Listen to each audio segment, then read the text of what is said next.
Hey guys and girls, just wanted to talk to you guys a little bit about Buzzsprout. Start a podcast today with free podcast hosting for Buzzsprout, easy podcasting software for hosting, promoting, and tracking your podcast. Buzzsprout is the best way to publish a podcast online for secure and reliable hosting to full iTunes support. Get started for free, no credit card required, cancel at any time.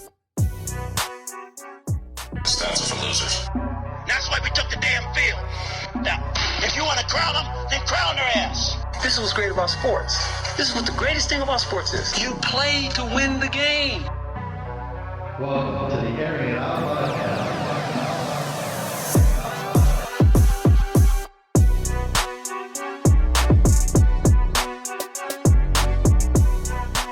Ladies and gentlemen, welcome back to the Airing It Out podcast. I am Dustin Marion, your host as always. Today, I am blessed and honored to have again on.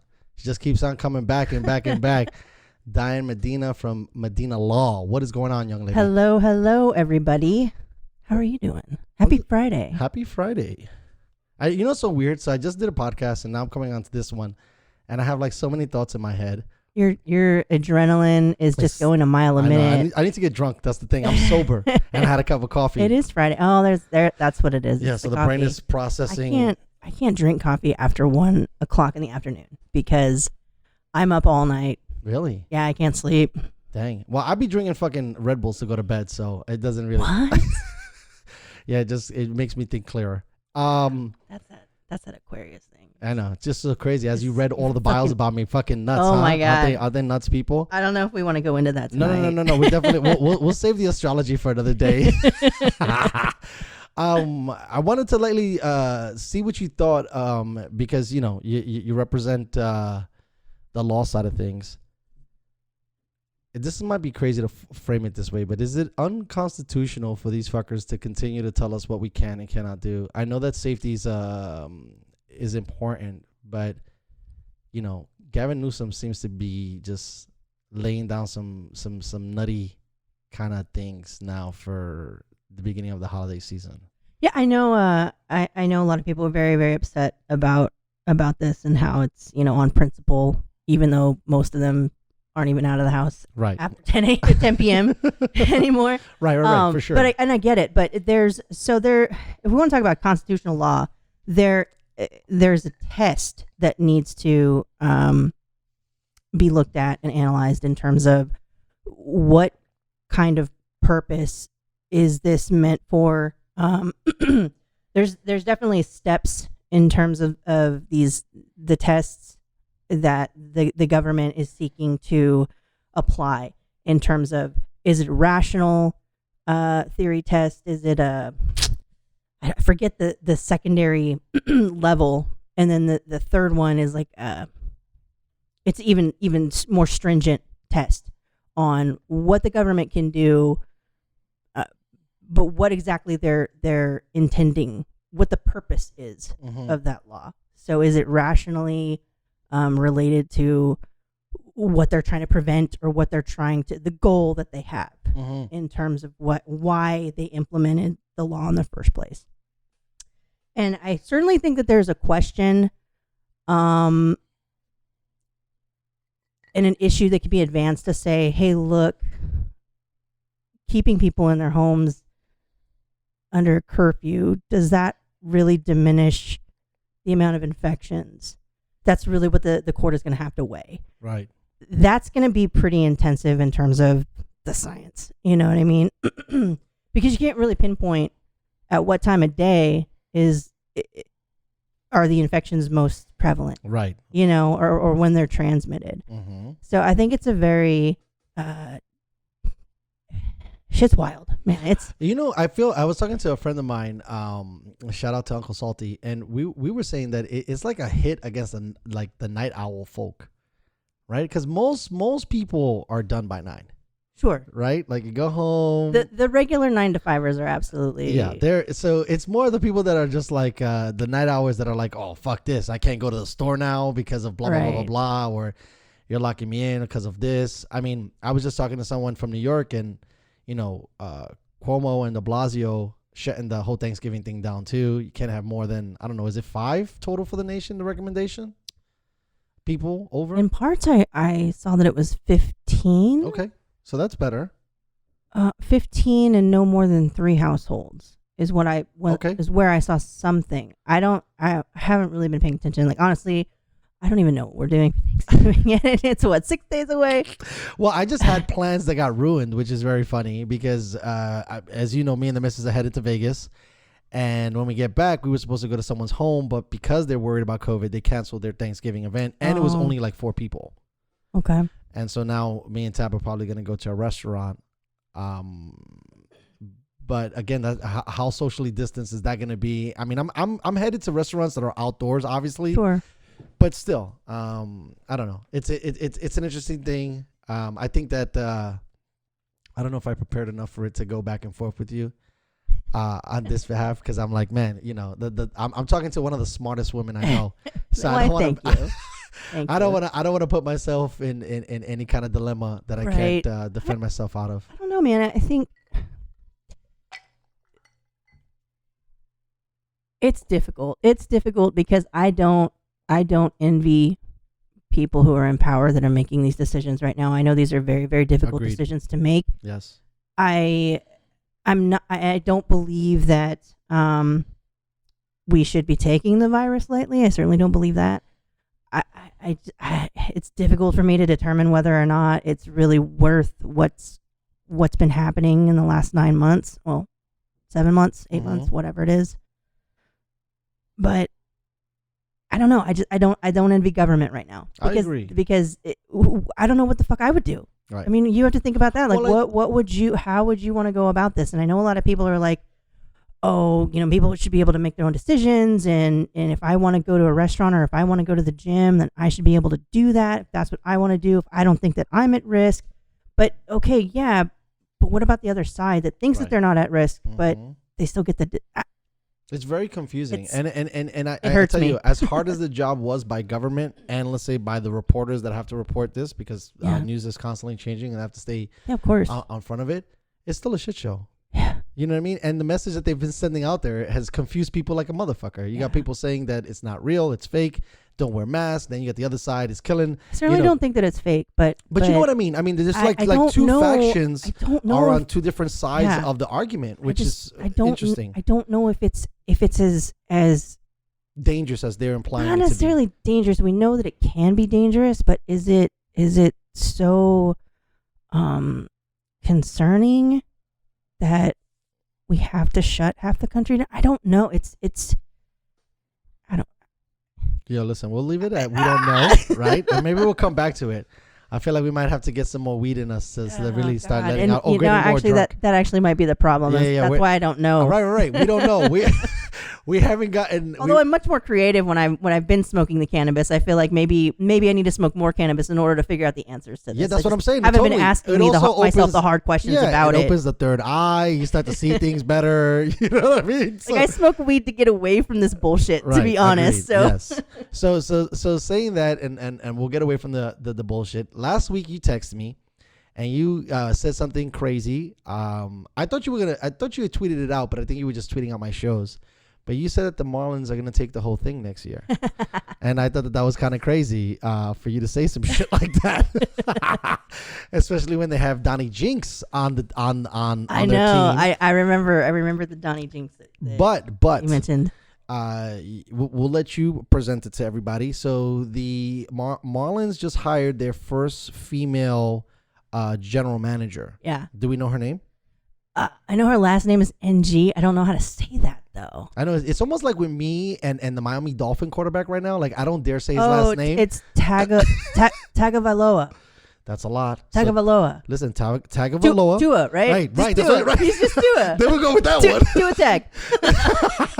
TT for short. Yes. But that kind of situation. Okay, so you had told me she had represented an organization that you knew. She was involved in both your team's organization. Really? She for was a a Yank time. for a minute? Yes, she was in the Yankees organizations and she was in the Dodgers organization. And okay. So I don't know. I feel like she's got enough experience to kind of maybe bring that to them and lead that organization to, because I mean they had a shot. Who did? The Dodgers or the Marlins? The Marlins. I don't know if they had a shot. They had a shot. You think so? I think they had a shot.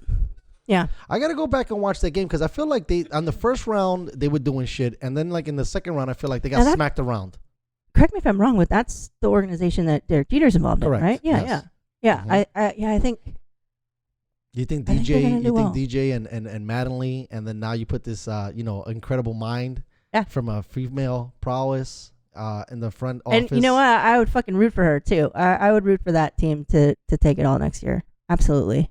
This is my thing. You know what sucks? At least from a state thing, that I find it very difficult for people to fall in love with baseball in Florida, especially because all the universities Yeah, and they all have a their lot of pro college ball. is it's all leaned to football. Yeah. So all of their fucking college fronts. Yeah, you got the Gators. right. You got You got the Seminoles. You got everybody's down there. You got the U. I mean, everybody in their mother. Like Friday Night Lights, Saturday Night Lights is Vegas. I mean, Vegas. It's Florida and it's Texas, and these are two states that pull out a lot of young talent. And I think that's why, like, for the longest time, there was been a lot of things with the Marlins organization that I thought was fucked up. First of all, if I'm not mistaken, they got 2 World Series rings, which is crazy and unheard of, from a team that doesn't have a huge fan base. They don't have a huge fan base, and they're a new team, and that's why they don't have a big fan base. Yeah, but listen, they also have the Tampa Bay Rays, right? That's and an even newer organization. Sure. But the Tampa Bay Rays get no love either. Like, these are 2 franchises that are struggling with putting people into the building. Okay, right? but I mean, do we want to say that after the Tampa Bay Rays just went to the fucking World Series? Do we But it want to say doesn't matter that? because I've seen them do it before. The Tampa Bay Rays Yeah, have they went to the World lost. Series before and they lost Yeah. too. And it didn't help out their ticket prices. So if anything, they would have had to win, Sure. right, to get the Of building course, full. to bring in those fair weather fans. Right, so now the fair weather fans are like, you see, I told you they suck. They got to the thing and they couldn't even pull it off. So I would think that people would be like, fuck it, it doesn't matter. We'll wait till they're like winning and then we'll go and watch them. Which I think is tough, especially when you're like, COVID is different, right? You play baseball, and I'll let you go. I know I'm already starting to turn into Mike Hogg, but you go into baseball without COVID, it's different. Now with COVID, it's different again because now does the fan base mean anything? Because now if you're playing games without people, maybe it changes the dynamic of how the players play, and then maybe you bring back fans. That might change things again. I think you're onto something there. But I don't know. I think that's just the problem with young teams. And when I say young teams, I don't mean like the age of the players. I mean the age of the actual organization. I mean, how long did it take before Colorado Rockies actually started filling that stadium? It probably took a few seasons. But I feel like there's nothing in Denver, so that's actually probably like a bad example, right? Like maybe. when you have like obscure spots like that, like people will just go to a Colorado Rockies game just because. There's the Broncos, there's the Nuggets. Sure, they've got but nobody sports goes to in that town. But what I'm saying is like they do got sports, but their sports, they're not like New York or California or Florida where there's like massive amount of sports. So like they're going to fill the buildings. Markets, yeah, but they're going to fill the building. I feel like their fans are like reliable. When in other cities, it might not be the same of that. I don't know. I don't remember much about the Rockies, and the Rockies came into the fold in the early 90s? Just about, let's say. Probably I gotta get me a Jamie so you can fact check me. Yeah, you do. We need a producer. Facts, we totally do. We need someone who's on the Google while we're chatting. I'm gonna put a fucking Craigslist thing among my friends to get me a goddamn producer here. Well, I mean, we're not on video, so you could do it right now if you just had a little laptop. I know, I'm working on that. Yeah, I know, but Google and me, we be getting in fights and shit. Okay. She doesn't like the way I spell things. Fucking bitch. It's even funnier given our discussion off mic earlier. Yeah, no fucking kidding. Jesus Christ. So no, let's get back to it. Yeah. So I feel like if they're a young organization, not people gotta get interested in it. I think it's gonna start with the kids, right? Because when the kids start watching sports at a young age and then they develop this, connection to a team because they live in the area or this is the team that they're watching on TV or whatever. I feel like that's when you start to kind of gain the traction, whichever one you want, bro. That's when the organization itself tends to gain the traction in terms of audience and in terms of putting asses in the seats because, they've come up with the team. Right. Just like It's like- history. It's very Yeah. similar to the way you have a baby picture with you in the Dodgers gear, right? It's going Right. to take some time for that to be like a culture for the Marlins or the culture for Yeah. the Rays, where generations of generations Right. have been the fan, and then that creates that culture. Where right. now So when everybody when goes, it's a new organization, Right, you it's don't hard. have Correct, that yes. loyalty. right, You have grown people that there's a new team and now it's Whatever, in my yeah. town, but I've always been this guy, if you're in Florida, you're probably a Braves fan, you Right. know. So Well, that's what I wanted to bring into next, which I feel like is another hurdle for them, because their divisional opponents are going to continue to compete every season. sure, But continue on what you were saying, that being a younger organization needs to build up that kind of dexterity. yeah, absolutely, and I think that's why you see fair weather fans. Here's what I don't understand. Who's not a young organization? The San Diego Padres. Where the fuck are their fans? But you can say the same thing too about the Chargers, which is weird. You got a lot of some of these weird teams that are like from the 60s, Yeah. right? And they still haven't figured it out, Yeah, right? Like maybe they had a little bit of a heyday in the 70s, but after that, it's kind of like so because the Chargers have never won a Super Bowl, so right? And Yeah. the Padres. I mean, at least the argument for the Padres. Actually, you can make the argument too for the Chargers. yeah, The Padres went to the World Series once, and I guess the Chargers went went to the once, yeah. to the dance once. But again, this is another thing too. Forget about fair weather fans, right? This is what I find fascinating about Florida. When you have a lot more interesting thing to do, yes. a lot of people don't want to sit down for 3 hours and commit No, themselves. I want to a go game. to Disney World. Right. I want to go to Legoland. Miami Beach. Yeah, or that, or whatever. But in Miami's, they sell out the Heat. They sell out The Dolphins. right. They sell out the Bucks. Teams that have been there for a very long time. Yeah. I mean, but again, it's just a really weird situation because it just depends. But getting back to the hurdle that the Marlins are going to have to climb, I think that it's going to be difficult because you have Philadelphia, who continually tries to compete.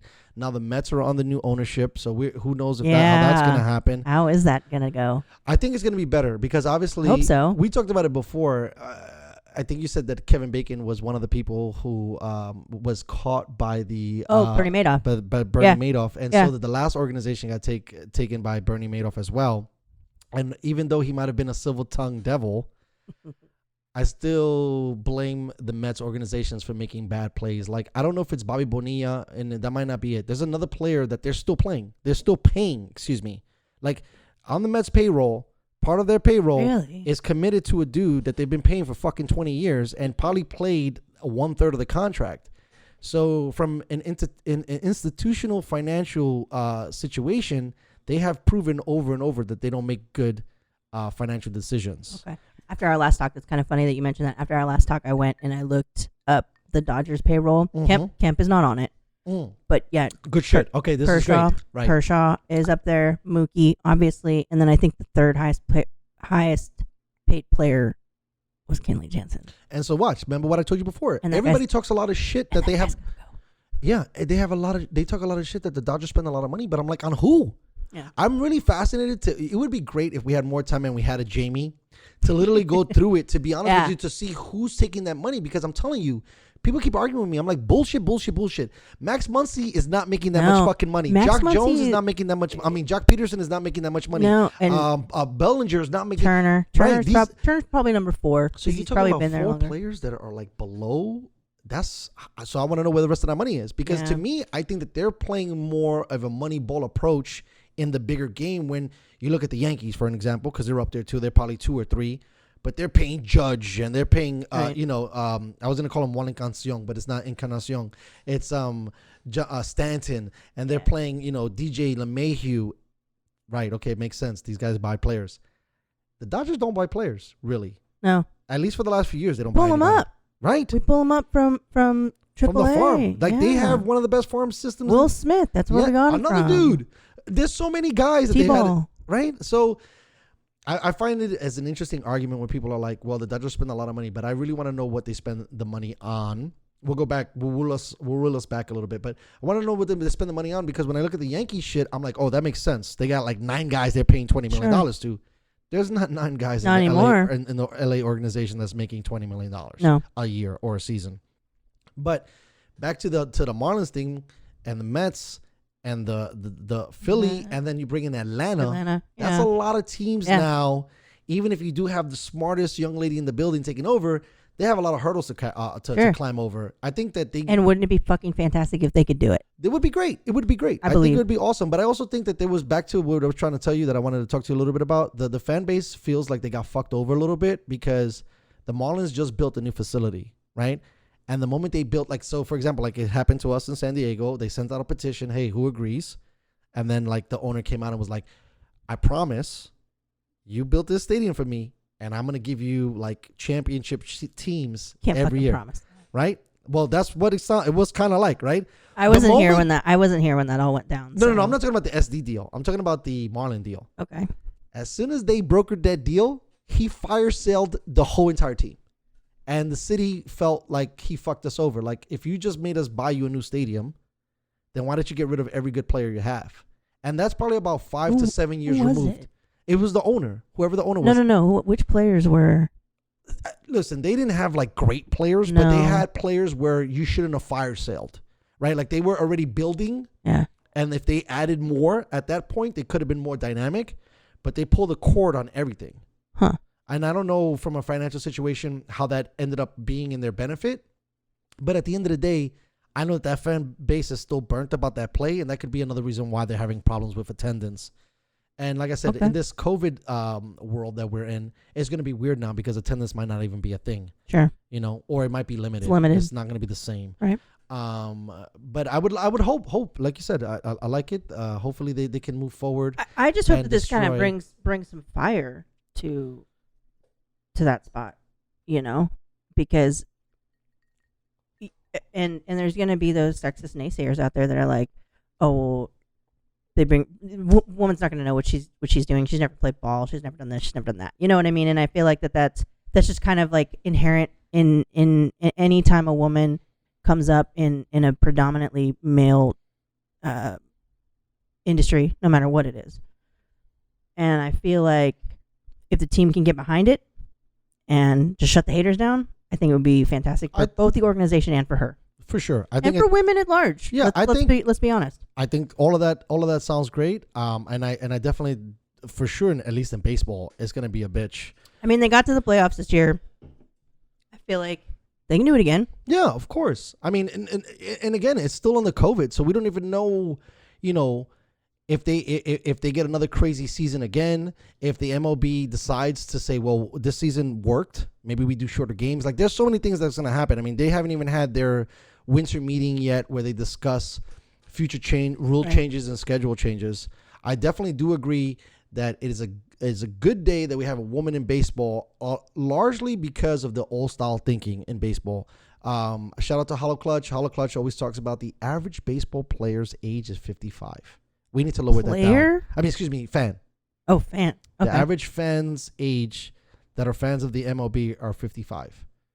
And that has to change. I think that it needs to stop being an old man's game. That's an interesting statistic. Yeah, it needs to stop being an old man's game, be a young guy's game. And I think like having, you know, women having some progressive ideas can help. Not that it's bad that you're, you know, 55 and you love baseball, but we need to compete with the NFL and the NBA. They're going to have to do a couple of different things. And maybe having a woman a caveat from a position might open their mind to be like, hey, maybe we could change some of this, change that. I definitely think that they really need to take a look at shortening the season. I think that was a profound uplifting for how well everybody performed. I also think that we need to just fucking DH it across the fucking board. I know that we like that old style thinking where the national has its own thing and the American has its own thing, but we've seen how much more effective it was. And plus, you want to sell more meats in the seats.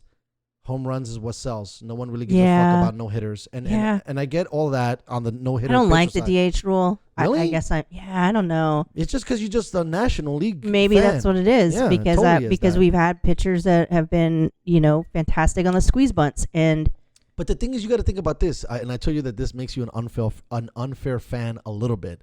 Your fucking spectrum is only the Dodgers, right? So you got to open it up. And when you look at it, right, let's say there's 1,000 pitchers in the National League that's relievers, starters, closers. Okay. Probably less than fucking 1% of those guys can hit or do a squeeze bunt or execute, for the most part, any kind of thing at the plate because they're basically facing the best guy in that situation. Like, you don't want a mediocre guy to face like a mediocre pitcher. The mediocre pitcher win all day because they understand that. Like, if you don't hit, if you're not used to hitting, and plus I think it's unfair too that you only pitch 5 days. That means you only hit every 5 days. Right. How do you, like, baseball is a streaky thing. Yeah. You're not going to be able to hit the ball on a regular basis. I don't know. I guess because I've witnessed. I mean, Kershaw's a great hitter. Again, an anomaly. Madison Bumgarner was a great Another hitter. anomaly. I remember watching. What was his name? Quo was his last name. Okay. He was a pudgy little Korean dude, I think. And I remember watching a game on TV, and he's up to bat, and he just knocks the ball out of the park, and he just like kind of looks at it and literally like tosses his bat. But you see, this is the thing. You're right. I'm very myopic in that. But it's like, if they can do it, why can't anybody else? No, we can't. So let me tell you why we can't do this. I don't believe that. I'm going to tell you why. I don't believe that. You're spending too much money on these pitchers to fucking get hurt to run to first base. Imagine if imagine if it's a situation where there's 2 outs. Okay. This needs to happen. We have men on second and third, right? So we just need a 1 score, and Kershaw's up, and Kershaw hits it. But as he's running to first, he pulls a hamstring. Now we don't have Kershaw because he shouldn't have even been in that position. That's a fair point. You know what I mean? Like, I get that. I think like the strategy of baseball, even if you have like no outs and it's not Kershaw and it's some other guy and you get that forced out because now the pitcher's up to bat and that's an easy out. I just feel like it's an easy win. Like, if we're trying to be competitive on all sides, most people are not gonna have like the best pitching hitting team. You know what I mean? Like, that just doesn't work like that. And plus, because we spend so much money on these guys. Wouldn't it be fantastic to see? See, but not everybody's Babe Ruth. I know, but wouldn't it be fantastic to see a guy throw a no-hitter and hit a home run in the same fucking game? It's never going to happen. I don't believe that could never happen. The closest guy, records are getting broken in baseball every single fucking year, bro. But this is the thing. Like, it would probably be easier to play 2 sports than to be that dynamic in baseball. Bo Jackson. I'm being serious. Because when you think about it, like, Ohtani, right, came to America as a pitcher and a hitter. He was going to be the first guy that was going to make that argument. I don't know if you know about this guy. He's a Japanese player in the Angels organization, and he's a lefty. He's a power hitter, and he's a power pitcher. Okay. The moment he had his arm thrown out, they're like, you just could pitch. The problem is that it's just too tough on the body to be a starting pitcher. I mean, you see my man, your boy Kershaw. He got like the big Gatorade towels all over his. No, not that. The biggest mound of ice. That's a lot. So imagine trying to strike out, 9 guys, 24 times, and then come to the plate and be dynamic too. Like, I just feel like just too much. That's a fucking Superman to me, though. But there's only one. Superman. Superman is only one guy, right? When you think of all the superheroes, he's one dude. It's not like Batman could do it and Wonder Woman could do it and fucking Green Lantern, right? Only Superman. Yeah, it's only Superman that's the alien, the foreign person in that. Gotcha. And so Ohtani didn't. He blew out his arm. That sucks for him. And so now he's like, fuck it, I can't fuck with you. And even the people that are like looking at him, because Ohtani is like a $30 million player. They're like, nah, dog, pick one. Either you pitch or you bat. You're not doing both. That's why I said it has to be easy to play 2 sports, because the dominating that's like playing both sides in football. You know how tiring that would be? Well, yeah, of course, but baseball is a completely different game than football. But pitcher does the most work out of anybody on the fucking field. Yes, I agree with that. So it's for him to fucking just strike dudes out and be like, here's the bat. Now go hit a home run. And then go back around again and go back to pitching 2 other guys and then do it again. It's a lot. It would be fucking amazing. It would be amazing. I thought Ohtani was going to be that guy because the Japanese culture is a lot like that. They use their word utility is bananas. They're like, look, if you can't do more than one thing, we don't need you. Like a Swiss Army knife, right? 100%. And that's why we like Kike, right? You can have that utility movement guy all around. But that's what I'm worried about, because he's a free agent this year. Justin Turner's a free agent this year, and Jock Peterson is a free agent this year. I told you the last time you told me that. You fucking won. It doesn't matter. It's over. Like, the fact for you guys to like legitimately think about a second Pete is, in my opinion, ridiculous. Come on. That's always on the brain. I get it's it. always on the brain. But I think that's like a fan We'll take a standpoint. back seat to the Marlins, but that's always on the brain. I'm surprised. If I was Kershaw, I would have went to the fucking mound, threw my motherfucking mitt across the field, and I would be like, I won, I quit, it's over. I'm done. I'm going to be an announcer now. I'm fully expecting him to just be like, I'm done. But I mean, they got him under contract. Of course. Well, he could always leave, right? But you're not going to leave all that money on the table. And plus, in the same regard, they are kind of told to repeat. I mean, I'm going to say something offensive. That division sucks. So as long as that division sucks, they're going to keep going, right? I love you, Padres, but sorry. The Giants, whenever they decide to like hit on like 3 first-round draft picks that are pitchers, they win. Right, but that's not gonna happen for a while. It's gonna take some time to rebuild there. And then poor Colorado. Sorry, unless we play in the Mountain Rocky High. No more Tulowitzki, no more Todd Hilton. Right, they're thinking about their marquee players are gone. Right, but they are another team that pulls guys out of their asshole. And I love Bud Black. I think Bud Black is a great coach. He was great as a Padre. Yes. And then boom, who else is in that fucking whack ass division? The Arizona fucking. Come on, bro. But the Diamondbacks and the Giants and the Rockies have all won World Series within the last 20 years. Okay, but first of all, the Diamondbacks, the Rockies did. The Diamondbacks, they did. The Rockies was a little fluky. I tell you that the air up there is a little strange. The Diamondbacks did it with getting like the best, pitching staff ever on the planet. But mostly these guys are not competing with the Dodgers. They're not. And whatever the Dodgers are doing, they're cooking on a whole nother level because they're finding homegrown talent that are all-stars all the time. Like, they don't miss. They'll miss that he's crazy, but they don't miss that he's good, right? Like, the person they brought into the building, he's phenomenal. Yeah. Now, whether he's a head case, whether he has, because it's so crazy the pressure that's put on you to be at the plate because now you got to become like this thinker, and you got it's one of the greatest chess matches in sports. Sure, the pitcher versus the hitter. But like I said, they hit on everything. They found a utility player from fucking Puerto Rico. Puerto Rico doesn't even fucking like really produce baseball players like that, and of course the fucking Dodgers got one, right? Like they got like lefties like nobody's business. Yep. So for me, the Dodgers, they could lose Kershaw, they could lose.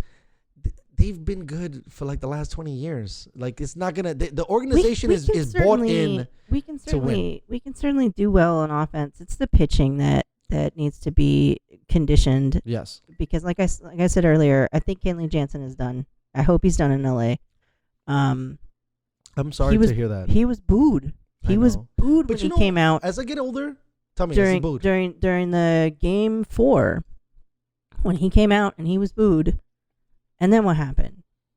On a 2-out, who's on base? 2 are on base. I think he walked 2, right? 2 are on base. It's a 1-2 count.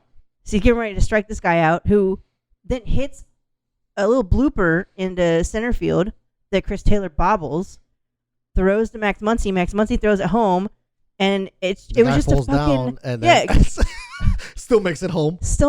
Like, what the fuck, Kenley? Like, this is your 4th blown save in the World fucking Series. But this is Why are we doing this to ourselves? Look, this is what I was going to say, right? As I've gotten older, I started to understand a little bit more, and I talked to some of these athletes, and I get it. There's just so much fucking pressure. That's why when you look at a guy like Tom Brady, I don't care what you say. He cheats. He does this. He's hot. He's not. There's something about being able to produce on the highest platform. And that's why Mookie Betts is phenomenal. It's like, oh, I got the highest paid contract. I'm still going to kill. Oh, it's 2 outs. I'm still going to hit a home run. Right?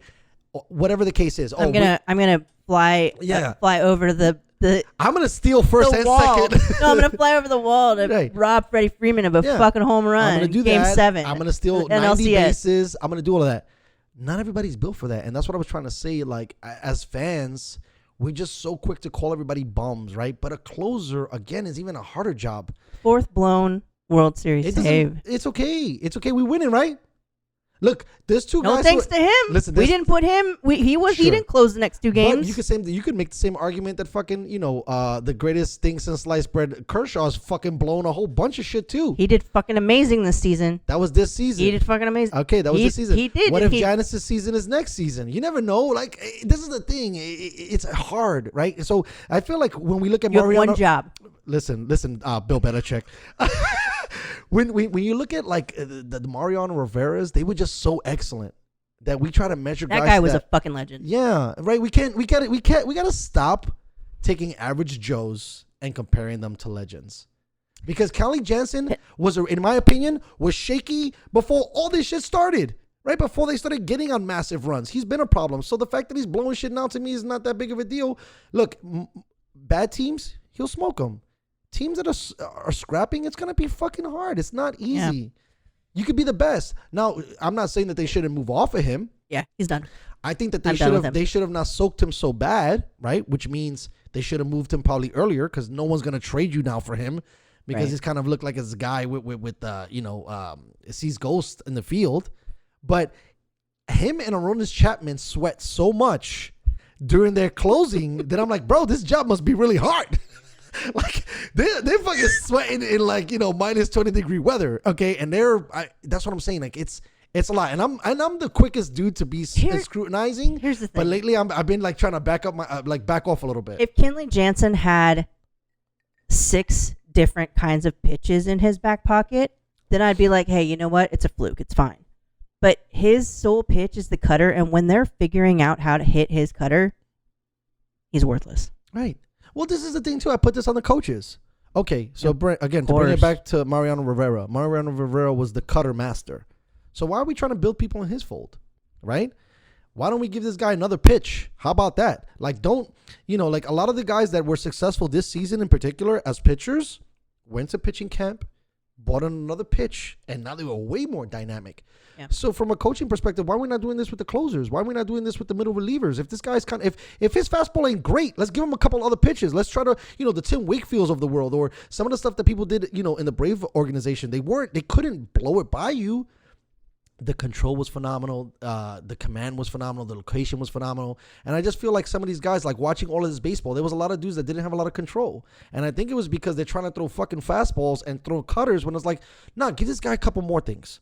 Because obviously he's struggling. Yeah. Now, Jansen, for the money he's making, he can't be fucking around because you are one of the highest paid players in your field. You got to be lights out, pimping. Now, like I said, prior to this, I think maybe it was on the Mattingly. I feel like on the Mattingly, like towards the end of the tender, he was more lights out. When the new manager came in now, it seems like maybe they didn't take advantage of him when he was great or dominant, right? Because now you got guys watching you. Well, keep in mind, 2 years ago, when was it? When did we play Milwaukee in the NLCS? Was that 2017 or was that 2018? I don't remember. It doesn't matter. You guys played them, I think, in this division matchup too, but you're talking about the ACLS. That was probably about maybe NLCS. He had just come off of a surgery. Right. I think that changed things too. No. He had been sick. Okay, no, I remember what happened. Okay, so there you go. He got sick in Colorado. Like, he couldn't even pitch. I think that, because again, the thin air up there, he's kind of a big dude. He runs out of breath. He was his balls off. He was having problems. Right. And I want to say that, was it some heart issues? It might have been like some cardiac issues that he was facing. And I want to say a lot of people have problems in the air up there. Anybody who has kind of any respiratory or medical. It was shortly after a series there during the regular season that he went on the DL, and I think he was never the same after that.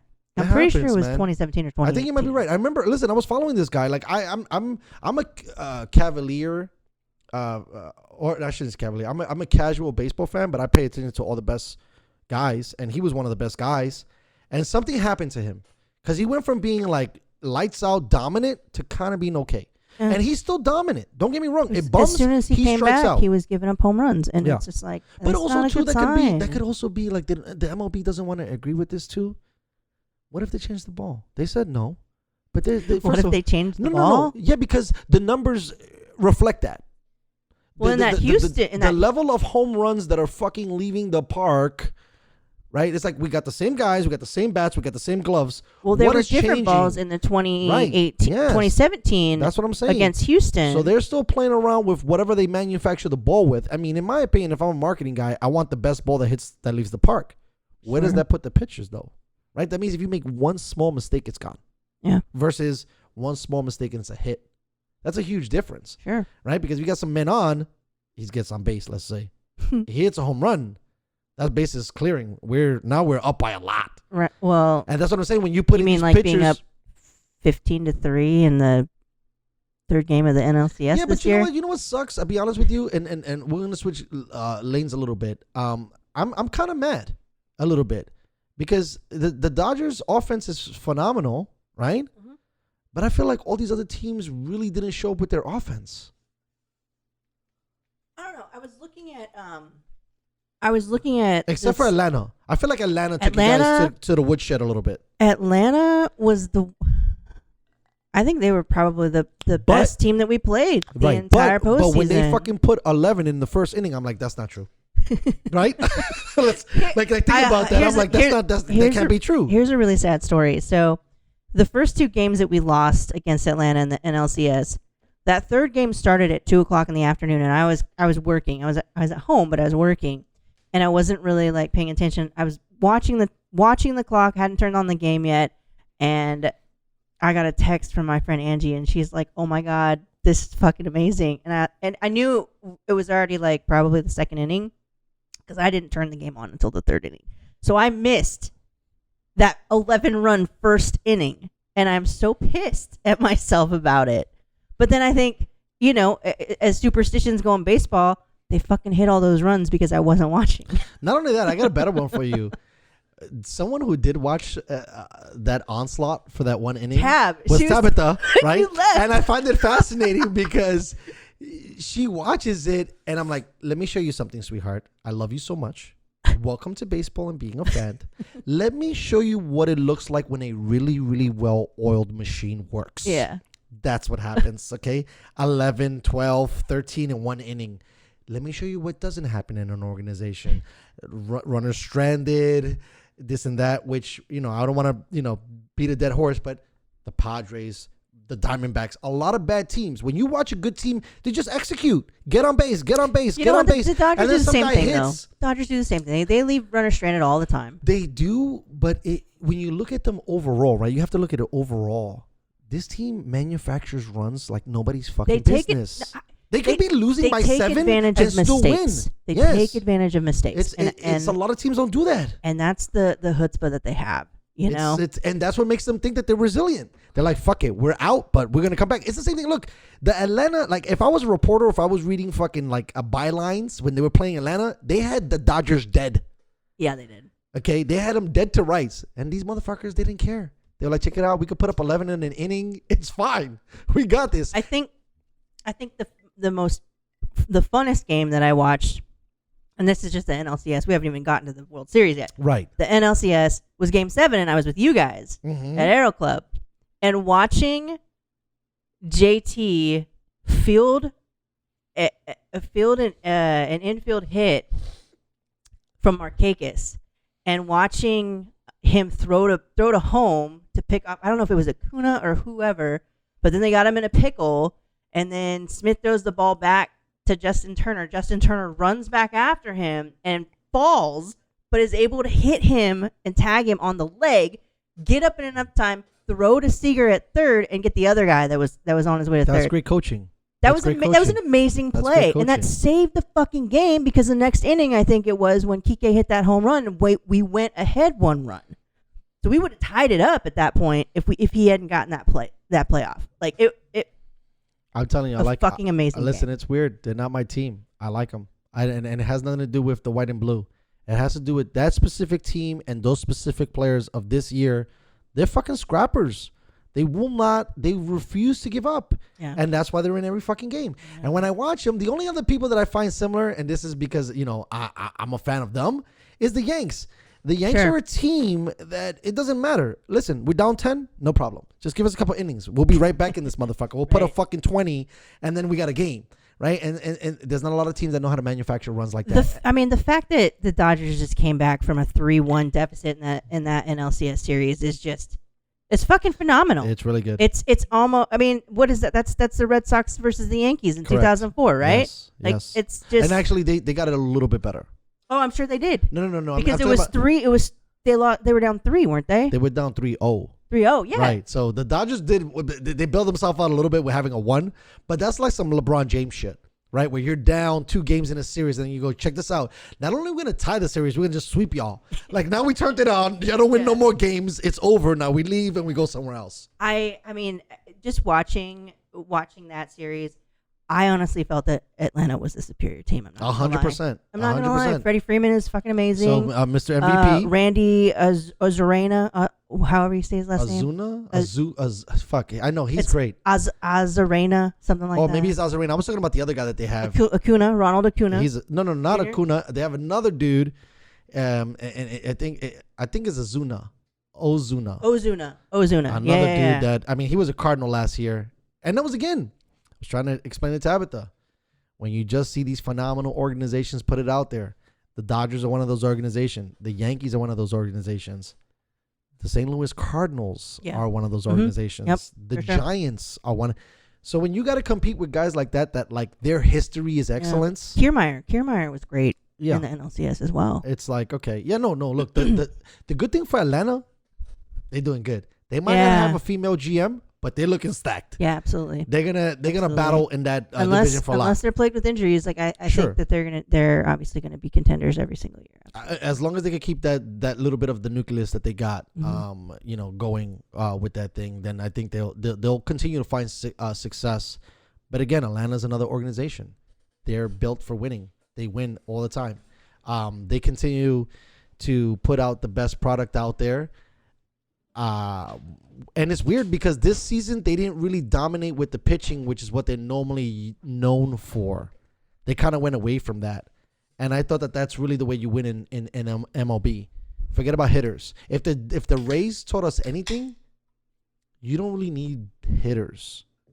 You need lights out pitchers, and you need pitchers you need hitters that hit well in situations, right? Like that's the thing that makes the Dodgers great. To take advantage of the mistake. Right. It's not that they're just good hitters, but they know how to put themselves, like, even when the situation is bad, they can still come out victorious, right? Because you could argue that in a lot of ways, minus the hitting, right, minus the dynamic hitting, from a scrappy standpoint and the way they executed, I mean, obviously the Rays, I think, had a little bit better pitching staff than the Dodgers did, but in the sense of how the team was built, it was very homegrown-y. It was a lot of guys you didn't really fucking know. Like, unless you're a Dodger fan, most of those dudes are not household names.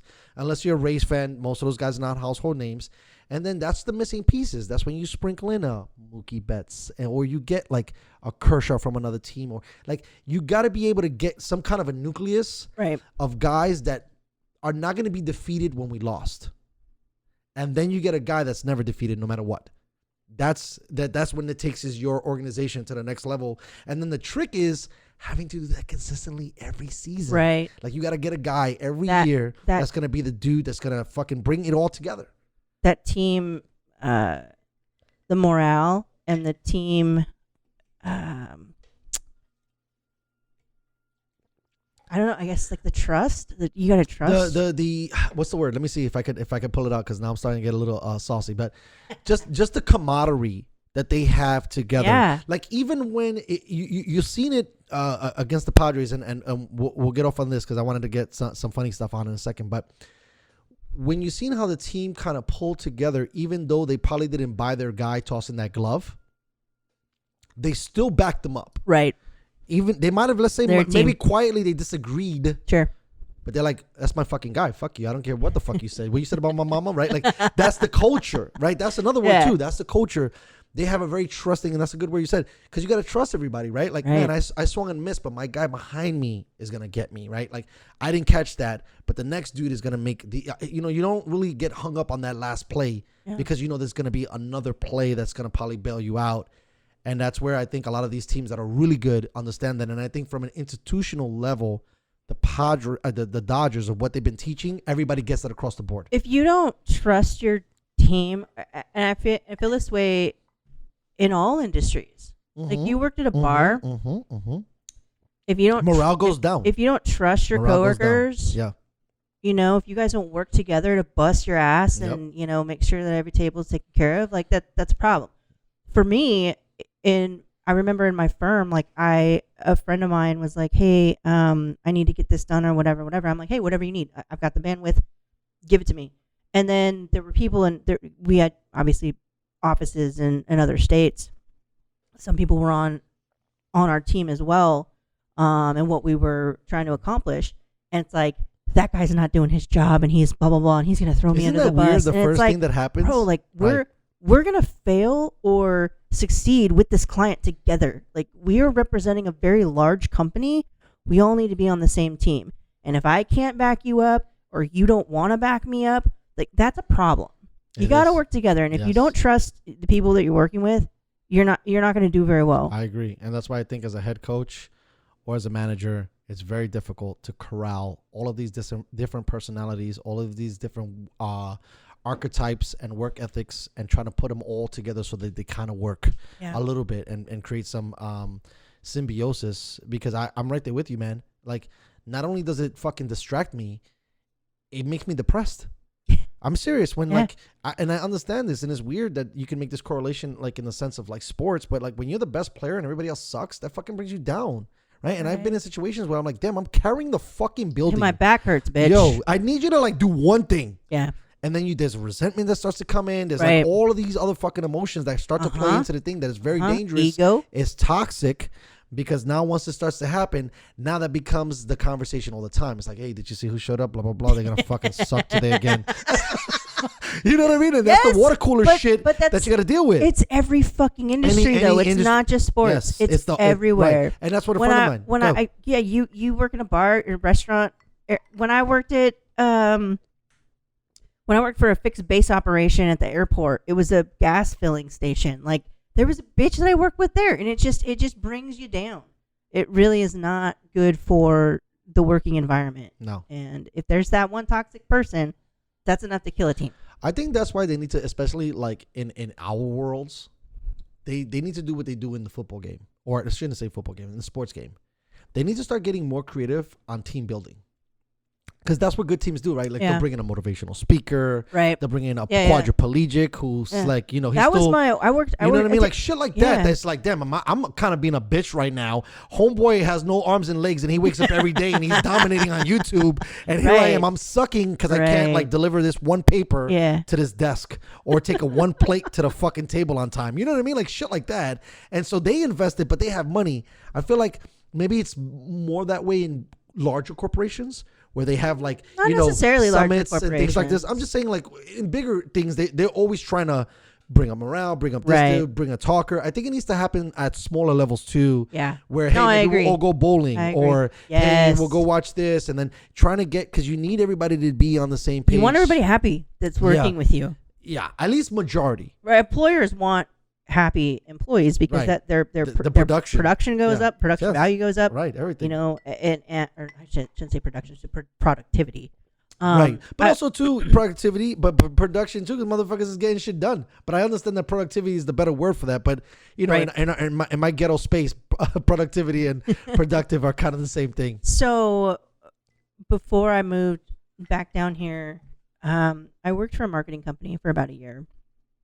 Shout out to Markham. And the owner took us to this, it was like a not really a seminar, but I guess it could be essentially a seminar, but it was put on by people who I think work for the Ritz-Carlton. Okay. And they just kind of were basically giving advice on like customer service, and how, you know, rating your customer service, it just helps your business. It helps grow your business exponentially. And it was really interesting because it was kind of like a team building exercise, and he ran a pretty small office. I think there were only like 6 of us in that office, but we would have, you know, potlucks for different holidays in our conference room, and it's important. You know, we went bowling for our little Christmas gathering. Right. You got to do that shit. It was so tight knit, and you know, a lot of us, we had different backgrounds, different political persuasions, but we were always able to get along, work as a team. We had a goal, you know, and I think that's you're right. It's very important, and I think if more industries and businesses and employers took the initiative to go the extra mile for their employee and make them feel comfortable in their workspace, I think more businesses would definitely see, you know, more greater returns on that investment. I know it's an argument for some people to continue to look at and to discuss. I mean, the workforce now is such a different thing. Who knows if this is going to be another it was thing obviously because, a little right? antiquated. No, I'm not even saying that, but that's such a new thing too, because we definitely want, the fucking community to be happy, but now the fucking community is via online. So it's a little different. And I know that your kind of stuff has always been that way, but I'm talking about for people that are used to being in structures and building all of that up. I have you for a short time, so we're gonna be like semi hard hitting. You see how the booze slowed your guy down like a lot. Like yeah, definitely. Now you're not talking as fast. I'm like R&B specialist right now. I'm slow rolling. I'm feeling it. I wanted to talk to you about this thing too, because we had a conversation last week and I thought it was very interesting. You had told me that I was really drunk when I was over here. By the way, that was awesome. I'm about to get smacked. I think I left here like 2 a.m. bro. Yeah, it was great. No, but you even though this is why I think this is why you and I probably like to get drunk and smoke a little bud, because now it's harder to think and you're still trying to like talk shit and like evaluate and do. Now everything. I'm worried because I don't remember what I said. No, watch. It's not bad. It's not bad. So you were telling me, and we'll do a couple throwbacks here and shout out. But back in the day when MySpace was a thing, right? You said you had like a blog. Oh God, yeah. Right, and I then I told you that. Yeah, listen. Oh my God, you must have been really drunk. And you told me that you blogged about your favorite law movies. Oh yeah. Right, and I wanted to totally get that on because I thought that was interesting. Because this show is multifaceted. We're still trying to figure out what it is, but and the good news is that for sure I definitely do know that there's a large element of the pop culture that's involved with this because I'm a huge film buff. Yeah. And so I wanted to bring up like some of the ones that you thought were interesting and trying to get some of that because now you don't remember. Now so it's coming back, but you probably don't remember all your responses. So I do. Okay, I can probably I have 3 of them right off the top of my head. So we were gonna go right. It was top 5, right? So let's go with that. I think I did 10, but yes, let's go with all 10, but we'll go with the top 5 of your mind. It doesn't have to be in any specific order. I don't remember the order. The best of the best, but these are the top 5 of all. Let's say. I know Killing a Mockingbird was up there, right? Did I say that right? No, that's a Hunger Games movie. You mean To Kill a Mockingbird? Was that the one, right? To Kill a Mockingbird. I was trying to remember what you said. Maybe. That might have been one. I think you picked a couple of black and white shits. I think I had a couple old black and whites. Yes, and that was one of them, I think. Yeah, To Kill a Mockingbird, Atticus Finch. Correct. You had another old school. 12 Angry Men. Right, that was one. But I don't. Was 12 Angry Men was a black and white film as well? Okay. Yes, it was. Yes, all right, and then. My cousin Vinny, obviously. Right. So now let's stop there. Yes, I started to look this up because I found this fascinating. Because I tell you this, when I was really young, I wanted to get into law, and a large part of the reason why I was interested in pursuing it is because I have Jerry Callow. No, not only that, get the heck out of here. Before I seen that, actually, like that was like the cherry on top where I was like, damn, you don't got to be educated. All you got to do is pass the bar and you can actually be smart. This law shit sounds really good. Because according to Catch Me If You Can, the same player in that, he never went to school and he passed the bar too. Right. So you just have to take it. Right. All you got to do is take it and pass. Fingers crossed. But I always wanted to be a lawyer because I enjoyed the way film presented arguments. Right? Film. Remember, that's the big thing. Remember, we're going to get into that. That's what I want to talk about. Cool. But for me looking in, I was like, wow, this is so fucking dope. It's very weird. But I'm like, man, that guy says some shit. And I'm like, that's bullshit. And then the judge has to like look at whose argument might be better. And they're like, fuck you. You're right. And then you guys go back and forth. I always thought that was fascinating. And I think that's probably what a lot of people try to stretch out of the law thing. Yeah. I asked you specifically that evening based on this information.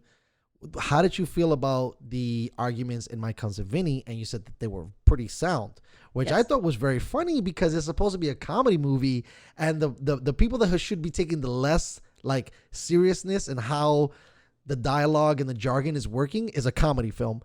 But I looked it up, and fucking Vinny on most people's list is like number 1. Yeah. It's crazy that Joe Pesci, Marissa Tomei won an Oscar off of this performance. She okay. Sure did.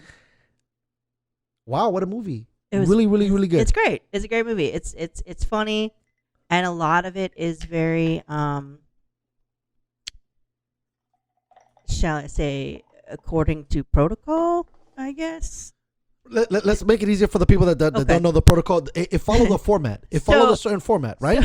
So one of the key scenes in the movie is where Vinny tells Marissa Tomei's character, Mona Lisa, that he's gonna go golfing with the DA, and he's just hunting. Isn't it hunting? Hunting. Yeah, you're right. Come on, Hunting. I got you. I watched that shit way too much. He's going hunting. So, and she does he's the best story about getting shot in the face if you're a deer. By the way, if you haven't seen the movie, it's one of the greatest monologues of all time. Probably where Dick Cheney got his, his information. Anyways, so he basically tells her that the name of the game is I'm just gonna ask him if I can look at his file. Correct. Right. And so when he asks him, he's just like, I'll have my secretary fax it right over. Yeah, exactly. And so when he comes back with these boxes of paperwork, she's like, I forgot she fucks him twice on that whole thing because she screws him on the deer shit, and then she comes back and what did she say? You say it a little better, but she totally screws him over with that she's saying that he was legally binded to expose all that information. Yeah, so she's reading his book. His law book.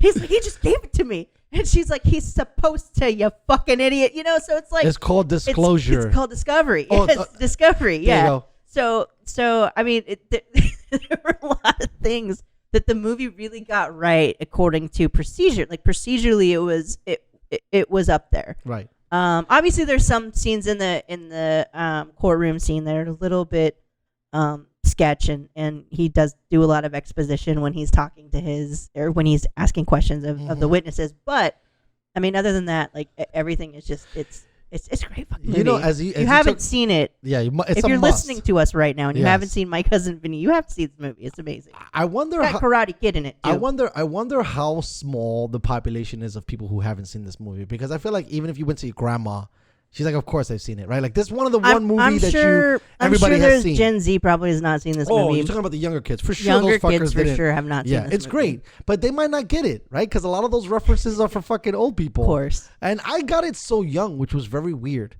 right? Like I got that movie at, let's say, 12, 13. And then now watching it older. How old is that movie? It's old. I mean, it was in the 90s. I'm sure I know it was in the 90s. Maybe I was older. Who knows? But probably like 96.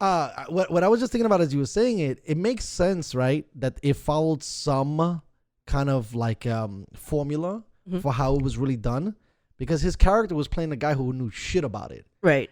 And then it was going against like some bigwigs. Now, granted, it was like in Mississippi, but still, in there, like he wasn't polished in his approach to how he was handling things. I thought the suit was amazing. the contempt shit was the best.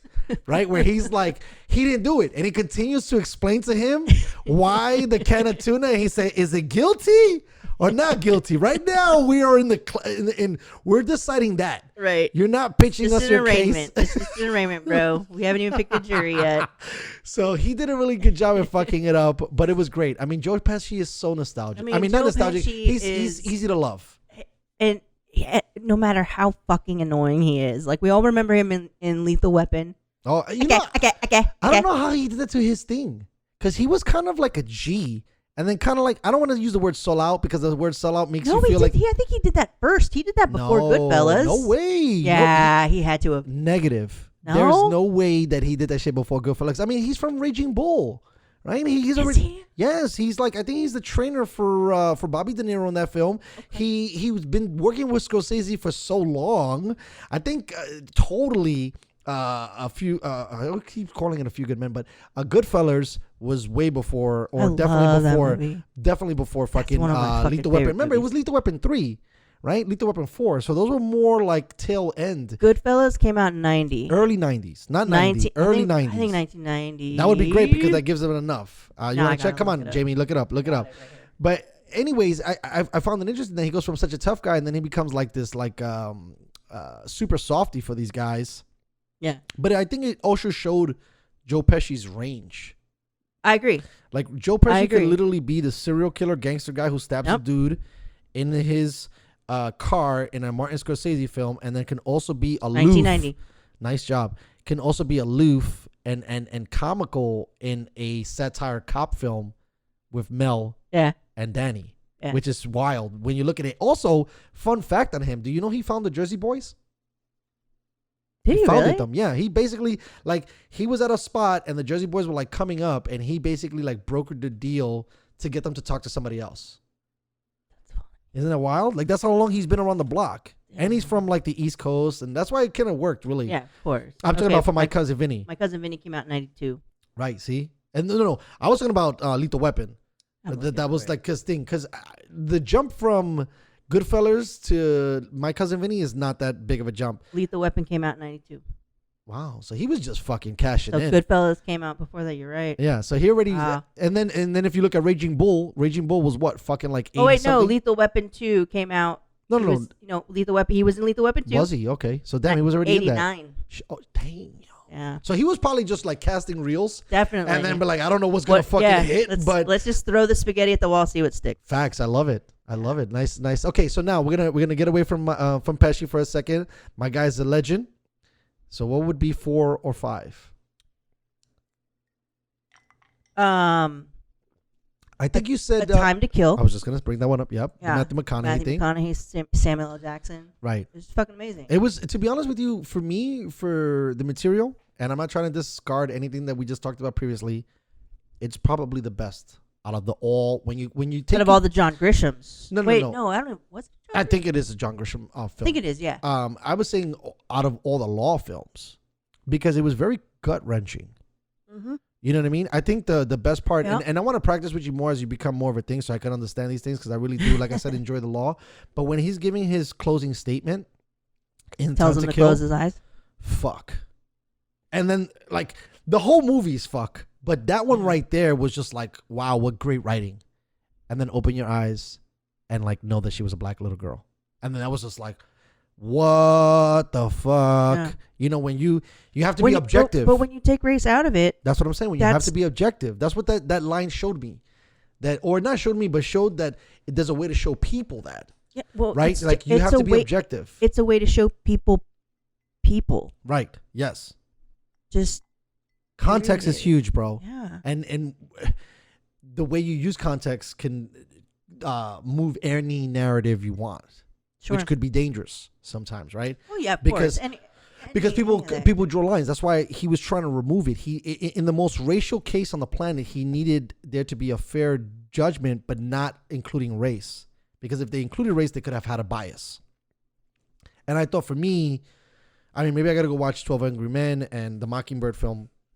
But as a young person, Kill Mockingbird, it is a white lawyer defending a black man. Right, and I seen that because I looked at some of the stuff. That was intense. So maybe they borrowed a little bit of that, or maybe Grisham borrowed a little bit of that when he was trying to, because that's obviously extremely compelling, right? Like I just watched on Netflix the Chicago 7, which we talked about, and one of the defendants is a Black Panther, and it kind of rings the same, right? Like a white guy defending a black man, the injustices and all the different levels and palettes and lenses that people see that through from the jury perspective, right? Like, and then they had like jurors that they got bummed. Like, that's so cool to me. Like, as a fan of that genre, there's so many levels to try to I'm probably going to butcher this, but when you're in trial and the whole court thing is moving around, right? Because you have not only the judge, but you have the jury, you have your arguments, you have like cross-examination, everything has to be revealed. You got an opening statement, you got a closing statement, you got experts. Like, there's so much shit, right? That it makes it super interesting, because that's how these films build this thing for you to watch. And it's just like, wow, this is so much going on, right? You have to remember, though, that a lot of that stuff is Hollywood driven. And we talked about, I do remember this conversation. Pieces and parts of it are coming back to me. But I remember telling you that I can't watch shows like Law and Order anymore, because what happens what happens in their courtroom scenes isn't really what happens in real life. Like, you can't ask a question of a witness, and then after the witness answers a question, you can't then look at the jury and say, so you basically go off on exposition and be like, so, asking hypothetical questions like, because we understand that, you saw this girl and then you want us to believe that you didn't murder her because you left before the murder occurred or whatever. And then they'll look at the jury and they'll say, they'll just like say little shit. They're not asking a question of the witness, and it's not allowable in the courtroom. Like, if you don't have a question for the witness, You're done. Sit down. Don't talk to the jury. Don't give more to the story. That's not the way that this works. It doesn't go like that when And they it start happens pandering to the all crowd. time. Yeah, it right? Like happens I've seen all that. the time. Now that you're like TV shows. saying it, yeah. Like, that can't happen.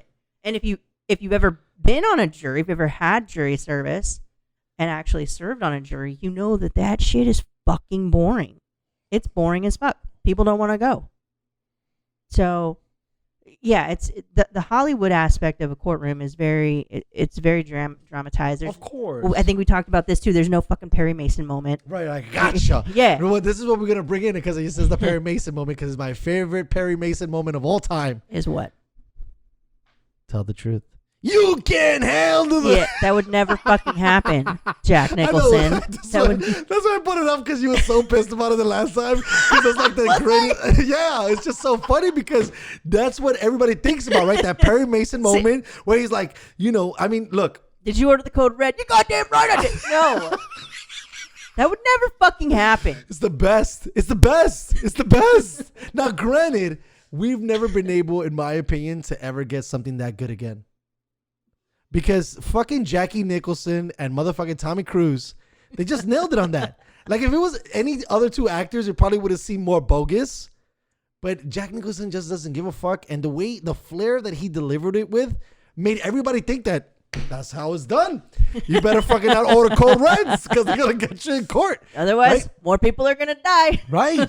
And I mean, even that was another thing that I enjoyed about that film. Now, maybe the arguments within the court environment and the way that shit goes is nothing, and the way they gathered intelligence on these guys. But what I found interesting was the underlining message that I think a lot of people missed, which is at the end when the two guys are like, but we didn't do anything, but we were still found guilty of this one thing. It's like, no, motherfucker, you can't do that to people, bro. Like, it's the Nuremberg trials. It's the Nazis who went on trial. Obviously, they weren't the heads of whatever. They weren't Hitler, but right. Just following orders like that. You were fucking killing people. Right, that's not. I mean, see, that's a totally different thing, and I don't want to get too much on that because I'll probably get in trouble. But no, I'm just making the analogy. Like that's those two guys. Right, why they were found guilty. They couldn't just rely on their following orders. As you use that as an example, now I flip it and I kind of walk my statement back a little bit, only because this is why we're fucked. Those two dudes believed that they were following orders, and in a world where you have to follow orders, and this sounds very similar to the movie, or people die. It's hard to like rebel against that, right? And like it's a tough situation where basically the military kind of puts you in a position, at least before, where it wasn't okay to do the right thing. And this is another argument. We'll save it for another show because I do want to talk to somebody about this. And I might not know what the fuck I'm talking about, but I know you are smart. People get torched in this country if they're whistleblowers. Any fucking kind. Yeah, absolutely. Okay? I agree. Like, if you're a person that you're trying to do the right thing, and you say, hey, you become X, a martyr. Y, and Z is doing this. They say, well, bro, I hope you can take residence in Russia because now you're fucked. Yeah. Now you can't do shit. Yeah. And in this country, we've been fucking killing, literally, people. Did you ever see that movie, Thank You for Smoking? Yes, I did, but I got to watch it again. Do you know that Elon Musk produced that film or partially of that film? Yeah, he's a crazy. It was one of his one of his crazy film endeavors. What's the main character in that film? I love this guy. He's so great. He played Two-Face in The Dark Knight. He was also on Battlefield Los Angeles. Gosh, he blonde guy. Yeah. I forget his name. Ed Arcart. Airin Eckhart. Airin Eckhart. See, I was close. It's because he got that last name. That Eckhart shit is insane. We need one more drink. Yeah, we're gonna get 2 more drinks actually, and we're gonna squeeze it. But I'm gonna go get it right now. So tell me about the no smoking thing. About what you enjoyed about that film. Because I did say I want to watch it again. Yeah, that's kind of the whole like whistleblower thing when it comes to the tobacco industry, is that he essentially like the guy that was it Sam Elliott that was in that movie? Whoever played the Marlboro Man in that movie. I think he was the quote unquote whistleblower because he was the face of the Yeah, you can throw it out.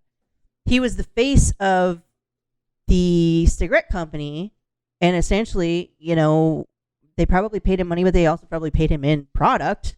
So That's weird, huh? It's like you're gonna get $20 million, but $10 million of it is gonna be in fucking my board gardens. You can do with that what you like.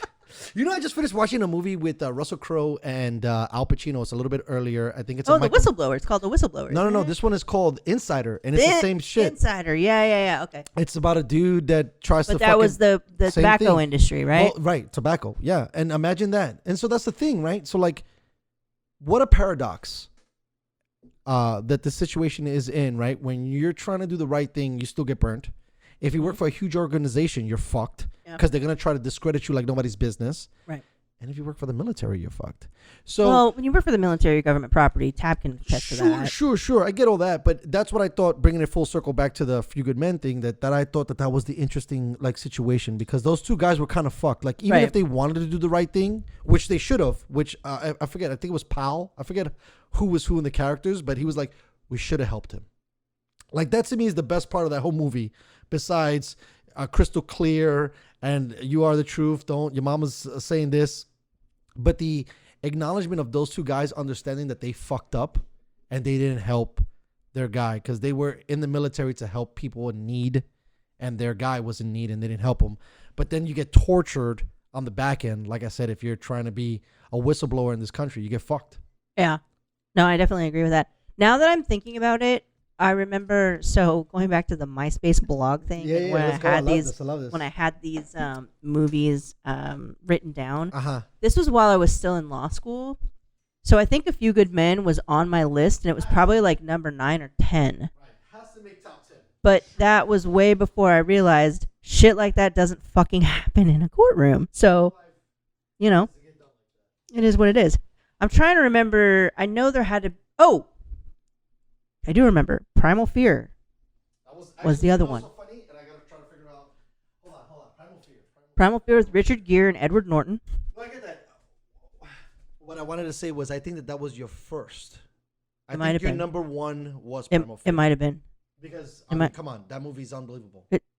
It was amazing. It was Edward Norton showed what kind of fucking actor he was in that movie. You know what? I feel crazy. And I'm gonna say something wild right now. I don't feel like Norton has ever like literally fulfilled that ceiling that he created for himself in that film. American History X was pretty good. A lot of people give me that argument, but nothing was as crazy as that. Like American History X, I think was more shocking because it was like, if you look at it from a director's perspective, at least that's how sometimes I watch films. He curb smashes some dude. The kid gets shot in the bathroom. You know, white supremacy is intense. I feel like all those things make sense to me. I feel like a guy who's been beaten and tortured, has been tortured and put into a situation of like some kind of sexuality, and then like plays two. Well, he was sexually abused. Right, that's what I meant. Plays those two characters like his. When he played, I don't think we'll ever like. The closest to me that he got to that was Fight Club, because Fight Club was him kind of playing two characters, right? Like, well, he didn't know he was. It wasn't. Yeah. But he played more of that, like for me. So I forget what the names were of the characters, but I think Roy was the name of his alter ego in Primal Fear. And Airin. Right. Okay. Roy and Airin. Yeah. He in American History X was Roy all day. Anyone can play Roy until he came out of prison. Right. Everybody. No. He switched it up. But I'm saying like anybody could play the Roy character. Anybody could be mad, have anger. But like when he plays like the softer creature, I think he nails in a whole nother level, because you're extremely sympathetic to his character. So when you seen that boy, you were sympathetic. When you were even sympathetic to him in Fight Club, because you're like, how the fuck you didn't know this shit, bro? You were running around. Like, he was able to pull me in to the character. I was just like, wow, I didn't see that coming. Yeah. Right? Yeah. American History X, I'm like, no, I seen this coming. Yeah. Of course. If you get raped in jail and all this shit happens, you're going to change your perspective on life. Yeah. Like, this is real shit, bro. He's been humbled. He's been humbled. Right. You know, your brother died. Well, I feel like watching the duality in him in Primal Fear, and then watching him pretend like there was duality with him in, what's the name of that movie again? American History X? No, the other one that he's with Brad Pitt. Oh, Fight Club. Fight Club. you got to see that because he's confused. I mean, there's so many things that he builds as a character to that even when you have the eureka moment, like, oh shit, you are Tyler Durden, you dumb fuck. It's like, what? Right? And even when he fucking screws over, when he's fucking like beating himself up, that was a good scene where he's beating himself up. When he blows it with gear in the fucking thing. Yeah, when he tell what's her name? I'm sorry. Very sorry about her neck. And then that's when it clicks. I mean, and come Richard Gere's on. like, what the fuck? A young Laura Linney was She's great. Was the prosecutor. She in smoked that so many one. goddamn cigarettes on that movie. By the way, I just watched that movie recently. She smoked a lot of fucking cigarettes. And I then love that movie. And now she's in Ozark. That's probably why she looks so hit. She should have stopped fucking smoking so much goddamn cigarettes and being in the sun all the time. She is in Ozark. Wow, I didn't make that. Yeah. I didn't realize that was the same person. Yeah, no, she was good.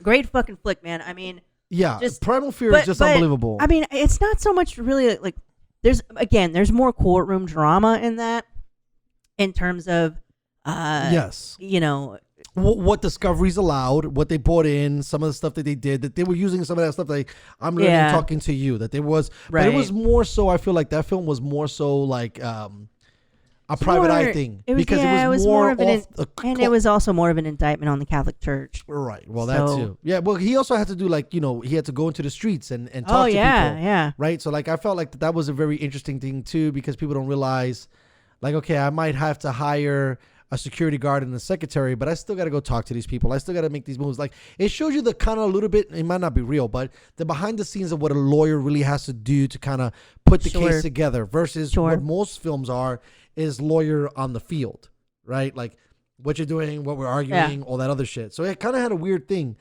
Also had a very interesting thing with mental health.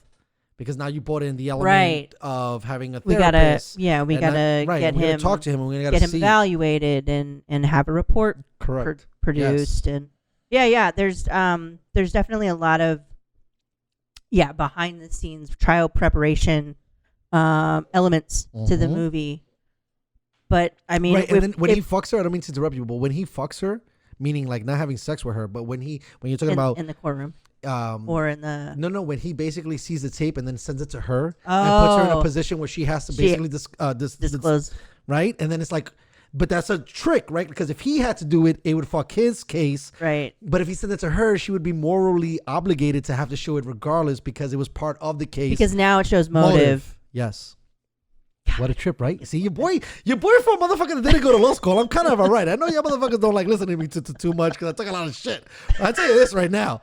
I know a little something. I love you, bro. And the movies they're not too off when they're just trying to paint a picture of actually there's a lot more things that go into it than just fucking innocent and guilty. Of course. And of course. There's what the jury doesn't see. Right. Is, and I've been a trial attorney before. Like I've prepped, DUI defense cases. I've prepped expert witnesses. I've prepped my client. Sometimes I don't want them to testify. And there's perfectly good reasons why I don't want them to testify. And it's not because they're guilty. That's not the reason why I don't want them to testify. I don't want them to testify because I don't know the questions that the DA is going to ask them. And I don't know how well they're going to be able to maneuver the DA fucking, Jedi mind trick bullshit that they're like what did Joe Pesci say in My Cousin Vinny? Wadal the witness. Wadal? I forgot. Wadire. Yeah, he said it all fucked up, but basically, you know what I mean, right? But voir dire means to speak the truth, and voir dire is actually the Latin term for jury selection, because that's how we. Oh my god, I'm getting turned down when you talk all these because sexy that's how words. That's when we're questioning our potential jurors. It's the only time, and jury selection is the only time I get to talk to the jury, unless they stick around after they've rendered a verdict to talk to me, and it is every trial attorney's dream. If you are ever on a jury, ladies and gentlemen listening to this podcast, please, if you have some things to say or have questions, talk to the lawyers after it's over, because we want to hear from you. We want to hear your feedback. Tell us what we did wrong. Tell us what we did right. Tell us what worked in the case. Tell us what didn't. Because the more feedback we get, the better we become trial attorneys. Like we want to know Just like you probably want to know, what the audience thinks of your podcast, 100%. right? Yeah, right. Yeah, everybody It's the only way to wants make to you know. better. It's the only way to make it, Absolutely. if you care, right? You got to take a consensus. Absolutely. You got to see what's working, what's not working, cut some of the fat, and, For sure. hopefully you can For build on that, right? And I think, and it's so funny, like more oftentimes than not, we hear from jurors that say, oh, well, the experts were really boring and, blah, blah, blah. But it's like, I can't not get an expert. Right. You don't plow your field with another man's mule. You Right. just don't. Right. No, So agree. I'm not going to rely on the government's expert witness Right. to try my case. Like, they're obviously, one, they have an agenda. Two, they're not going to say they fucked up in any sense. I need to bring in other people. So obviously there are some things that the jury's going to tell us that we're going to completely disregard because it's not the way that we're going to win a case. But I mean, voir dire is essentially the Latin term for to speak the truth, and that is what we're doing when you're on jury duty and you come in and you're questioned by lawyers.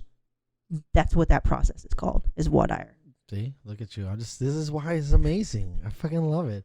So we got 6 quick minutes here. We're going to do some interesting stuff that hopefully holds. No, we're going to keep it a little fun. We're going to keep it a little fun. Only because I like this. The pop culture stuff. it's the best. It's a lot more fun. Of to course. discuss. That's why I was like, And yeah. it's probably more fun for your audience to listen to. Yeah, as well. we bounce around. We got to be a little serious, a I know. little softy, a Yeah. little happy. I mean, the Definitely. last time we were so goddamn high and drunk, I don't even know how the fuck we did that goddamn show. But It was like 4 hours long. I like, we had to split it in 2 parts. It was so goddamn good. So this week, how are we doing in fantasy? Are we still struggling, bro?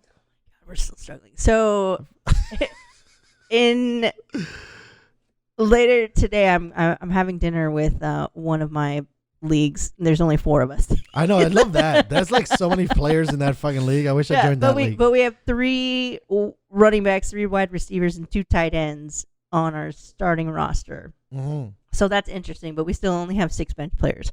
So it's definitely been interesting. I'm leading in that league, and that's like an $80 league. Nice. Yeah, I mean, that's it. But my $100 league, I'm shit in the bed. Jesus. And then the league I'm commissioning, I think. So here's what's funny. I usually do like a review, a weekly review. Like I write. Oh, I gotta hear this. A newsletter. I draft a newsletter for the whole league. For the whole league. What? How beautiful! You must have a lot of time. I'll have to send you. I don't, because I haven't done it in since week 3. Because it's a lot of work. It is a lot of work. But what I would do is, I just like basically it's a summary of the game. It's summary, but it's like shit talking. Yeah, it's of course. it's like so and so left blah blah blah on their Yeah. bench, and what a fucking mistake that was. Right. You know what I mean? Of So course. it's almost like me like talking shit and being able to get away with it, because I mean the people that play with me think it's funny. Yeah, of course it is. But I haven't done one since like week 3, and the reason for that is because I was tied up in baseball, and then obviously baseball is over the last 3-4 weeks, but I've just Not for you. Not, well, that too. You're blowing up. I'm just trying to get. I think shit it's weird, together and we'll get to the thing. But I'll be honest with you. I think that we're in a unique. Hold on. So right there on the side, boom, the other way, and then you tighten it up. Yeah, no, yeah, there you go. Better. All right. We're gonna. You'll be on here enough times that we'll figure out how to figure it out. I'm actually in the market for a couple more mics, so hopefully that makes it easier. Who knows? But we were talking about the fantasy shit, and you get a bit of a glimpse on how difficult managing teams are, and with you being busy, I think that right now where COVID is, if you're like dialed in on your niche, this is the time to kill. And what an interesting a movie, right? A reference to the films, but I believe that, and I think that your business, especially, just because you got a lot of people trying to make shit and build shit and start shit, and for a lawyer that knows how to. Yeah, and we should give a shout out to. Who Please. We didn't even tonight. we didn't even get a chance. I'm gonna put them in the notes. So Common Space, Common Space Brewery. They're out of Hawthorne, and they are Dodger fans, which is amazing. They that's nice. They have, in fact, that familiar friend. Mm-hmm. You'll read the little story that in the purple in the back. Sorry. In the purple. It says that they have a dog, like a mascot is a dog that's named Dodger, at their facility. I feel like that, and I love you guys. First of all, let me say how amazing this beer was. It was really good. I really enjoyed the different styles. I really digged the pale ale. I know that might be Familiar weak friend. sauce, because pale ales don't get the respect. Not that hoppy. Yeah, right. Exactly. You know No, how those it's okay, motherfuckers though. are. But I like it. It's great. It's and then smooth. is that the IPA? Let me get a little bit of that so that I can report. This is the Yay Sayer IPA. Yeah, I was waiting. I like was that. waiting I on like it. that artwork because they've got a Oh, we still paw. got another one. Yeah, we got This- the free and easy. I think so. I already had the IPA. So we started with the Sonrisa, the Mexican lager. Right. I thought that was pretty good. It was pretty mild for Yes. Mexican lager. It wasn't quite as like tangy or spicy as like a Right. There wasn't no bite. Corona or a Right. Modelo is. Yeah. But it's pretty good. It's pretty smooth. drinkable. It's yeah, very it's definitely drinkable. drinkable. Yeah. So I enjoyed that. And then we went to the Familiar Friend, which was the pale ale. I had that. I drank 2 of those last night, and they were really smooth, really good. This very beer is light. phenomenal. And then that third one, the orange can. Which one was that? This is the Citra IPA. Oh, Citra IPA. The Take Action. I like all their artwork too. This is very beautiful. Yeah, their The artwork is pretty very fire. nice, It's very pretty. different. Very different. It's great though. It's The kind of packaging like is super cool. it's kind of like a punky, comic, cartoonish. I like the motif though. I think they got it down. It's weird. I'm gonna fucking put this. I'm gonna put the end in the beginning, which is interesting, because I definitely want to put these guys as a shout out. This was a very, very interesting Common Space. Hawthorne, display California. of taste, and they were just very smooth and very easy to drink. And like I Definitely. said, the packaging is beautiful, very different. I like it a lot. And Yeah. I'm not like this. I'm not the biggest beer snob in the whole wide world. So Right. the- You know that I'm I a am. Coors Light. And the last time we was on, I was listening to it yesterday. I'm a 46 beer Coors Light beer drinker. 46. What is that? Cans, yeah, that it takes to maintain the buzz. These beautiful things. Yeah, you only need a few of these. Yeah, these were great. This was 'Cause awesome. This one is the 7.3. Let me see. And then we were arguing about that shit too, by the way. Oh, it's 7.2. 7.2. Okay, so we got to figure out that because I've been Pale ale is listening to like our 6 something. discussions lately. So this one is 5, but that makes sense for the pale Oh, yeah, ale. for a pale ale, for sure. No, but we were on our previous show because I gotta like listen to it and fucking cut it up, arguing about what the standard is for an IPA, and I felt like telling you that I've had IPAs that have been higher in ABV that are not classified as doubles. Right, like a 7.3 or 7.2. I've right actually here. seen higher than that have not been like it's been Anything eights, above 8 is going to be a double. but they don't name it that. Mm, I'm telling you, see, I don't think you said the same. I don't shit think the I've last time. ever seen anything above So at listen, an 8 too or bad- above that listen, is not a double. Too bad that I can't really figure out how to take this shit on the run. I mean, I could, but it's gonna be, we're gonna have to have lavalier mics and shit. All you need to do is just take a picture, snap a photo of the name and the ABV that they've got No, I get listed. that, If but it's I'm not a saying, like- double IPA, Right, but I feel like I've went to a lot of these fucking breweries, and like the double IPA is like 16. The fucking bitch, I'm a defense attorney. Prove it. done. I like it. That's why we get on these arguments. I don't even know if there's gonna be time for us to get more in. You want mas? I got mas. Let's see. Is that done? No, it's kind of. We could get it. Hold on. Let me see what else we I got. don't even know if I have this one. Did I have this one? Tell those people we're still doing great timing here. It's okay. Don't worry about it. Don't sweat it. I don't know. We'll end it on this. That way we have more, because I always have more for you. I always have more. sir. But I want to continue to gush out on this. Thank you so much, Common Space, for providing Diane with these amazing beers. They're fantastic. I love the IPA. Really thought that the Mexican lager was very smooth. The Indian IPA was actually really, really smooth too. I actually like Indian pale ales, not the IPA, which I know it's almost Well, the India same shit. Pale Ale is an IPA. I get you. But I feel like when they write it like that, it's a little bit smoother in the taste profile. When they say Interesting. IPA, it's like, hi-ya. Oh, it's the hoppy. hop. Here comes the hop. Yeah, when they write out Indian, pale ale, I feel like they're trying to make a notion on the pale ale part. I really enjoy pale ales. They're very smooth. They're easy. It's great to eat food with. Yeah. The moment they put the I, the A, the P, and the A together, they smush it that they don't need to write it anymore. I'm like, yeah, motherfuckers are getting crazy now. They might have ran out of label space. You know? No way. I don't Just think kidding. so. I mean, the laid back IPA. IPAs are fire. They just very. We should also tell the audience what I'm drinking. Oh out of. yeah. We should totally do that. We got to get better at the pre-production, post-production. I mean, like during production thing. Yeah. This is the coolest thing in the whole world. So tell us a little bit about this. So someone sent you this. This is like a Yeah. a wooden glass. If that So- even makes sense to anybody. The week that the Dodgers won the World Series, my friend and former work wife, shout out to Tanya. Hi Tanya, I love you. Sent me a text and said, "I have your belated birthday present coming in the mail, so expect it." And I was like, "Bitch, my birthday was in January, and this is in October." I was like, "Why?" And she was like, "Ha ha ha, you're welcome." And I was like, "No, thank you, but I'm gonna be out of town." It was a whole big thing. Anyways, we had somebody that was checking on the animals for us, so they were able to snag the package when it was delivered. But she got me a dugout mug, which is essentially an old, repurposed baseball bat that was hollowed out and turned into a mug. So by the way, hold on. I got most of that, and then I got the little bit. So that's a real bat. It's a real bat. That's dope. And it has etched in it 2020 World Series champions in the LA Dodger logo. It's so beautiful. It's lasered, by the way, ladies and gentlemen. Yeah, lasered etched in. Like this lasered thing etched. looks Yeah. official. It's pretty sick. And this is what I've been drinking all of Common Space Brewery's beers out of during this broadcast. Don't worry. So, ladies and gentlemen, we're gonna get it together really, really soon. Where this actually could be fun because we have a lot of fun. And Common Space provided some really great stuff.